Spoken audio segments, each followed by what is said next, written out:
नमस्कार, आप देख रहे हैं अभी स्टार न्यूज और मैं हूं आपके साथ जोही सिंह। बढ़ते हैं इस वक्त की खबरों की ओर। प्रधानमंत्री नरेंद्र मोदी ने आज भारत मंडपम में विकसित भारत युवा नेता संवाद 2025 कार्यक्रम को संबोधित किया।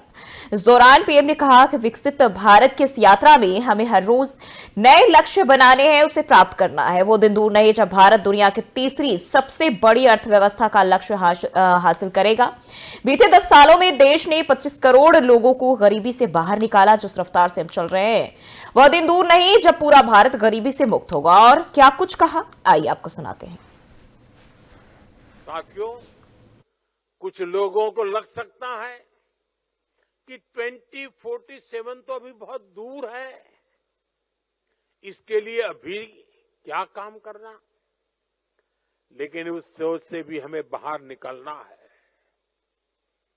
विकसित भारत की इस यात्रा में हमें हर रोज नए लक्ष्य बनाने हैं, उसे प्राप्त करना है। वो दिन दूर नहीं जब भारत दुनिया की तीसरी सबसे बड़ी इकोनॉमी का लक्ष्य हासिल करेगा। बीते 10 वर्षों में देश ने 25 करोड़ लोगों को गरीबी से बाहर निकाला। जिस रफ्तार से हम चल रहे हैं तो वो दिन भी दूर नहीं है जब पूरा भारत गरीबी से मुक्त होगा। इस दशक के अंत तक भारत ने 500 गीगावाट रिन्यूएबल एनर्जी कैपेसिटी पैदा करने का लक्ष्य रखा है। हमारी railway net zero carbon emission प्राप्त करने इस दिशा में 2030 तक अचीव करना। साथियों, आज आपसे बात करते हुए मैं विकसित भारत की एक भव्य तस्वीर भी देख रहा हूं। विकसित भारत में हम क्या देखना चाहते हैं, कैसा भारत देखना चाहते हैं। विकसित भारत यानी जो आर्थिक, सामरिक, सामाजिक और सांस्कृतिक रूप से सशक्त होगा, जहां इकोनॉमी भी बुलंद होगी और इकोलॉजी भी समृद्ध होगी, जहां अच्छी पढ़ाई, अच्छी कमाई के ज्यादा से ज्यादा अवसर होंगे, जहां दुनिया की सबसे बड़ी युवा स्किल्ड मैन पावर होगी, जहां युवाओं के पास अपने सपने पूरा करने के लिए खुला आसमान होगा। लेकिन साथियों, क्या हम सिर्फ बोलने से ही विकसित हो जाएंगे? क्या लगता है? वरना शुरू कर देंगे घर जाके माला, विकसित भारत, विकसित भारत, विकसित भारत है। जब हमारे हर फैसले की कसौटी एक ही होगी, हर फैसले की कसौटी क्या? विकसित भारत। जब हमारे हर कदम की दिशा एक ही होगी, क्या? जब हमारी नीति की भावना। केंद्रीय गृह मंत्री अमित शाह ने महाराष्ट्र के शिरडी में भाजपा नेताओं और कार्यकर्ताओं को संबोधित किया। इस दौरान अमित शाह ने उद्धव ठाकरे पर निशाना साधा। वहीं अमित शाह ने कहा कि आज महाराष्ट्र के महाविजय के बाद पहली बार हम सब एकत्रित हुए हैं। आप सबको मालूम नहीं है कि आपने कितना बड़ा काम किया है। उद्धव ठाकरे ने हमारे साथ जो द्रोह किया था, 2019 में विचारधारा छोड़ी थी और बाला साहेब ठाकरे के विचारों को छोड़ा था। झूठ फरेब करके वे मुख्यमंत्री बने। उन्हें उद्धव ठाकरे को आपने उनकी जगह बताने का काम किया है।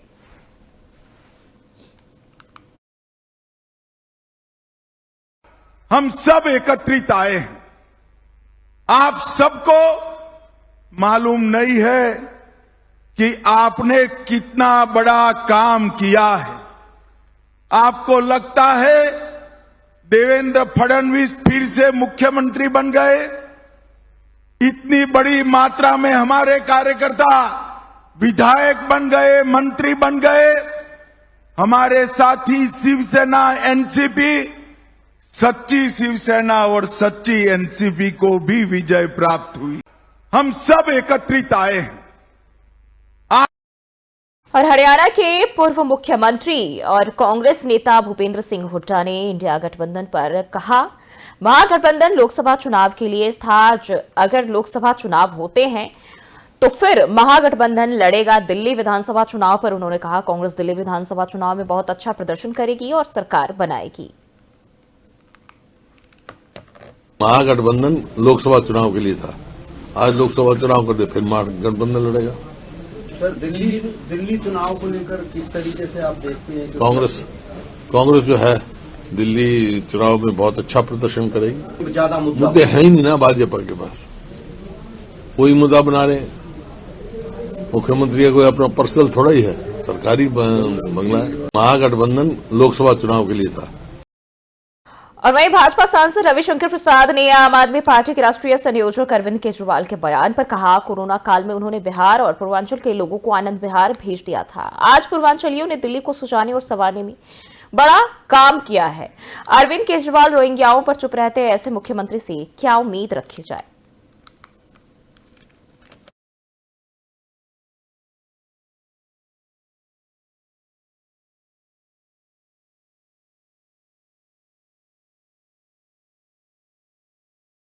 और उत्तर प्रदेश के उप मुख्यमंत्री ब्रजेश पाठक अयोध्या दौरे पर है, जहां उप मुख्यमंत्री ने मिल्कीपुर उपचुनाव को लेकर अपना बयान दिया और कहा, विपक्ष पूरी तरह साफ हो जाएगा। भाजपा प्रचंड बहुमत के साथ मिल्कीपुर जीत रही है। समाजवादी पार्टी कह रही है कि राम जी का आशीर्वाद मिल्कीपुर के लिए उनके साथ। आप वेट करें, विपक्ष पूरी तरह से साफ हो जाएगा। भारतीय जनता पार्टी प्रचंड बहुमत के साथ मिल्कीपुर जीतने है। मुख्यमंत्री जी का कहना है कि राम है तो राष्ट्र है, राष्ट्र है तो राम है। बिल्कुल बिल्कुल सही है। समाजवादी पार्टी कह रही है कि राम जी का आशीर्वाद मिल्कीपुर के लिए। और वहीं यमुना की लहरों पर प्रयागराज और महाकुंभ को लेजर शो शनिवार को शुरू हो गया। प्रदेश सरकार के कैबिनेट मंत्री नंदगोपाल गुप्ता नंदी ने शो का उद्घाटन किया। उद्घाटन दिवस पर सैकड़ों लोगों ने यमुना की लहरों पर प्रयागराज और महाकुंभ का लेजर शो देखा। 22 करोड़ की लागत से तैयार किए गए शो का संचालन कालीघाट से किया जा रहा है। लेजर शो की पटकथा अमन अरोड़ा और जीत राम भट्ट ने लिखी है। शो के दौरान बैकग्राउंड में हरीश अभिमानी की आवाज भी सुनाई देती है। आपको बता दें कि धर्म और आध्यात्मिक नगरी में महाकुंभ 2025 के लिए तरह तरह के कलर कुंभ में दिखाई दे रहे हैं।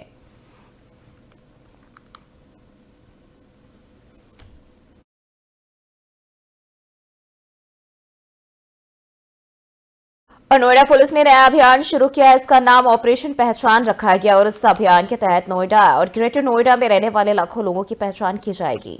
ये वो लोग हैं जो झुग्गी झोपड़ी और कॉलोनियों में रहते हैं। इनका सत्यापन करने के लिए टीम का गठन किया गया है। हमारे पुलिस महानिदेशक और कमिश्नर मैम के आदेश से ये वेरिफिकेशन किया जा रहा है। आगामी 26 जनवरी को ध्यान में रखते हुए कुंभ का जो आयोजन हो रहा है उसको ध्यान में रखते हुए और क्राइम कंट्रोल के लिए भी और पड़ोस के राज्य में दिल्ली में चुनाव भी हो रहे हैं, तो कोई भी अपराधी हमारी जमीन का या हमारे यहाँ रह करके किसी तरह की कोई गड़बड़ी न कर सके, इसलिए किराएदारों का, मकान मालिकों का, झुग्गी में रहने वाले, बाकी सभी सेक्टरों में रहने वाले जो लोग किराए में उठाते हैं अपना फ्लैट या मकान, उनका भी वेरिफिकेशन किया जाएगा। आज से अभियान चल गया है और मैं आपके माध्यम से ये अपील करूंगा कि प्रत्येक व्यक्ति पुलिस की इस बारे में मदद करे कि जो भी उसको किराए में व्यक्ति रखा गया है उसके प्रॉपर डॉक्यूमेंट लें और उनको पुलिस को सौंपें। कई व्यक्ति आते हैं जो कहते हैं कि हम 1 हफ्ते बाद अपना डॉक्यूमेंट दे देंगे, हमें अभी किराए पे दे दीजिए। ऐसे व्यक्ति को बिल्कुल न रखें जो तत्काल अपना डॉक्यूमेंट न दे, क्योंकि वो 1 हफ्ते में कोई न कोई अनहोनी करके या कोई घटना करके अपराध करके भाग जाएंगे, फिर उनका पता लगाना मुश्किल हो जाएगा। हमारे पुलिस महानिदेशक और मसूरी में भारतीय जनता पार्टी ने चुनाव प्रचार के दौरान मसूरी की जनता से वोट मांगे और उस मौके पर भारतीय जनता पार्टी युवा मोर्चा के राष्ट्रीय उपाध्यक्ष नेहा जोशी और भाजपा के वरिष्ठ नेता जोत सिंह बिष्ट न कार्यकर्ताओं के साथ प्रचार प्रसार कर जनता से भाजपा के प्रत्याशियों को वोट देने की अपील की। इस मौके पर नेहा जोशी ने कहा, मसूरी में भाजपा की सरकार का तीसरा इंजन लगने जा रहा है, जिससे मसूरी का चौमुखी विकास होगा। उन्होंने कहा कि मसूरी की जनता पिछले 5 साल की बोर्ड के भ्रष्ट कार्यकाल से दुखी है और इस बार मसूरी की जनता ने बड़े बदलाव का मन बना लिया है। वहीं कांग्रेस पार्टी चुनाव में कहीं नजर नहीं आ रही है। में माननीय पुष्कर सिंह धामी जी के नेतृत्व में, महेंद्र भट्ट जी के नेतृत्व में निकाय चुनाव में जो 102 निकाय है उनमें से 90% पर भारतीय जनता पार्टी के लोग अध्यक्ष और महापौर के पद पर जीत हासिल कर रहे हैं और उसके अलावा सभासद में भी 80 से 85% सीटों पर जीत का हम दावा कर रहे हैं और उसको जीत करके दिखाएंगे, क्योंकि धामी जी की सरकार ने मोदी जी के दिशा निर्देश पर जिस तरह से उत्तराखंड के विकास का रोड मैप रखा और जो ये शहरी क्षेत्र है जिसके लिए चुनाव हो रहा, यहाँ पर जिस ढंग से प्रचुर मात्रा में बिजली, पानी, सड़क, स्कूल, अस्पताल, इनकी सुविधाओं के विकास के लिए नगर निकाय के माध्यम से पिछले 5 साल का जो हमारा काम करने का रिकॉर्ड है, तो उससे लोग ये समझते हैं कि दिल्ली में भाजपा की सरकार, देहरादून में भाजपा की सरकार और नगर में भी अगर 3 टियर सरकार बन जाएगी तो निश्चित रूप से विकास की गति और तेज होगी। लगता है कि जिस तरीके से हम विधानसभा और लोकसभा चुनाव में एक उत्साह देखते हैं, एनर्जी देखते हैं, आज मसूरी के अंदर मीरा सकलानी जी को कैंडिडेट बनाने के बाद से जो एक ऊर्जा यहाँ पर दिख रही है और खासकर मातृशक्ति में आप देखिए जिस तरीके से माननीय गणेश जोशी जी के लिए बड़ी संख्या में मातृशक्ति निकल कर आती थी, उसका परिणाम भी हमें यहाँ देखने को मिलता है। मुझे पूरा विश्वास है कि मीरा सकलानी जी के लिए जितनी मातृशक्ति निकल रही है। मैं माननीय पुष्कर सिंह। और जिले में अचानक मौसम का मिजाज बदलने पर कड़ाके की ठंड को देखते हुए डीएम शिव शरणप्पा जीएन की अध्यक्षता में 300 कंबल वितरण का कार्यक्रम करवी तहसील सभागार परिसर चित्रकूट में किया गया। कंबल वितरण कार्यक्रम में जिलाधिकारी ने कहा कि मुख्यमंत्री के निर्देशन में यह कार्यक्रम आयोजित किया जा रहा है, जहां की साथ ही उन्होंने कहा कि जिन्हें वास्तविक रूप से कंबल की जरूरत थी उन्हें ढूंढ कर दिया जा रहा है। साथ ही कहा निर्धारित रूप रेखा के तहत गरीब लोगों को सरकार द्वारा मदद किया जा रहा है। धर्म और जाति बंधन से दूर हटकर ठंड के मौसम में गर्म कंबल वितरण किया जा रहा है।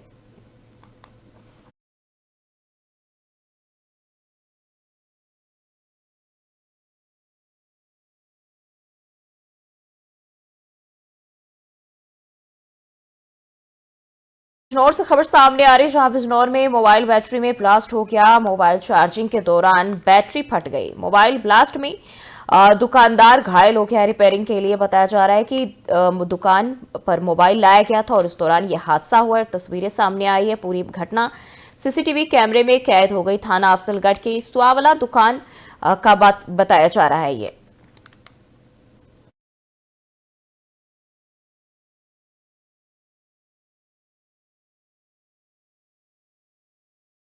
खबर मुरादाबाद से, जहां एक हफ्ते पहले चारों आरोपियों ने स्ट्रीट डॉग को चौथी मंजिल से फेंककर मौत के घाट उतार दिया था, जिसके बाद 4 लोगों के खिलाफ मुकदमा दर्ज किया गया। आपको बता दें कि अधिनियम धारा 11 के तहत मुकदमा दर्ज हुआ है। पीएफआई की संस्थापिका पूर्व सांसद मेनका गांधी की पहल पर कार्रवाई की गई है। पूरा मामला थाना मझौला क्षेत्र के नया मुरादाबाद सेक्टर 15A टावर की बताई जा रही है।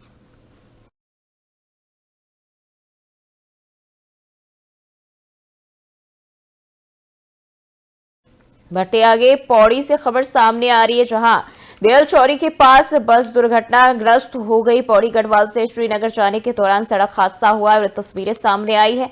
शाम 4 बजे की एक घटना बताई जा रही है, जब हादसा हुआ और पौड़ी गढ़वाल से श्रीनगर बस जा रहा था और इसी दौरान ये हादसा हुआ। 4 बजे की एक घटना बताई जा रही थी। तो पौड़ी गढ़वाल से श्रीनगर की तरफ जा रही थी बस और तभी हादसे का शिकार हो गई।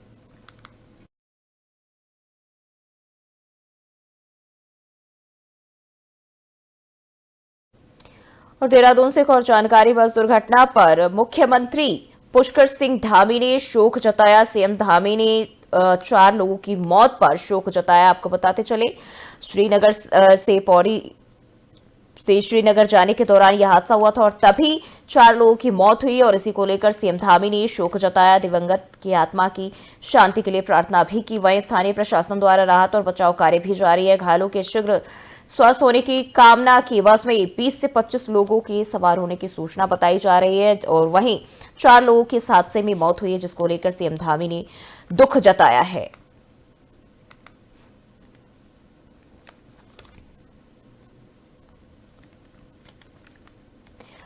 और अमरोहा में पेड़ गिरने का मामला बताया जा रहा है। दुकान के बाहर चाय पी रहे ग्राहकों के ऊपर गिरा पेड़ की गिरने की घटना सीसीटीवी कैमरे में कैद हो गई। पेड़ गिर जाने से ग्राहकों के बीच अफरा तफरी मच गई। वहीं नीचे 4 लोग भी दबे, जिन्हें लोगों ने निकाला बाहर। और गजरौला थाना क्षेत्र के इंदिरा चौक का ये मामला बताया जा रहा है और ये तस्वीरें आप देख पा रहे हैं जहां पेड़ गिरी और किस तरह से वहां लोग खड़े हैं और वो पेड़ के नीचे दब जाते हैं। बताया जा रहा है 4 लोग इस पेड़ के नीचे दबे, जिन्हें आसपास खड़े लोगों ने, जो मौजूद लोग थे, उन्होंने उसे बाहर निकाला। गजरौला थाना क्षेत्र के इंदिरा चौक का ये मामला बताया जा रहा है।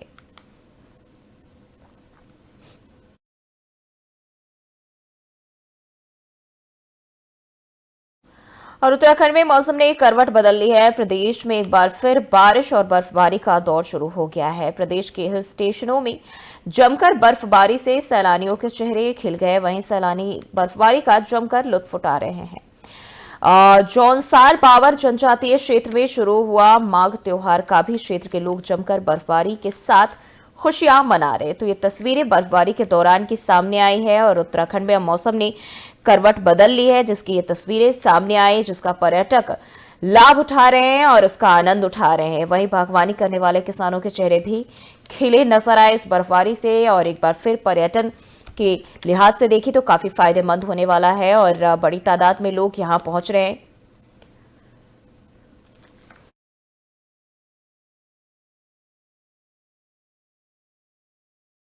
और फिलहाल के लिए बुलेटिन में बस इतना ही। बने रहिए एबी स्टार के साथ।